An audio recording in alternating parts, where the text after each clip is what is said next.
நம்ம சேனல் பார்க்குற எல்லாருக்கும் happy morning and happy Monday.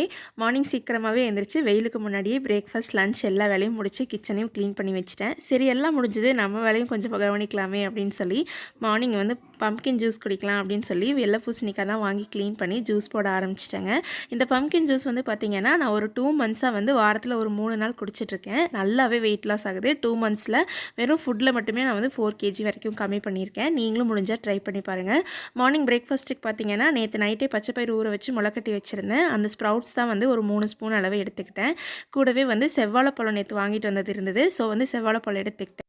இது கூடவே சேர்த்து ஒரு ஹேண்ட்ஃபுல் ஆஃப் கிரேப்ஸும் எடுத்துக்கிட்டேங்க. வீட்டில் வந்து நட்ஸ் எதுவும் ஸ்டாக் இல்லை. ஸோ அதனால் வந்து மார்னிங் பொரியலுக்கு கேபேஜ் பொரியல் தான் பண்ணியிருந்தேன். அந்த முட்டைக்கோஸ் பொரியலே வந்து ஒரு 2 கரண்டி வச்சு இன்றைக்கி பிரேக்ஃபாஸ்ட்டுக்கு எடுத்துக்கிட்டேன். Weight loss and weight management பண்ணுறதுக்கு ஒரு சின்ன சஜஷன் நான் சொல்கிறேங்க. நீங்கள் எப்போவுமே சாப்பிட்ற பிளேட்டை விட்டு சின்ன சைஸில் பிளேட் வாங்கி வச்சுக்கோங்க. ஆட்டோமேட்டிக்காக கம்மியாக சாப்பிட ஆரம்பிச்சு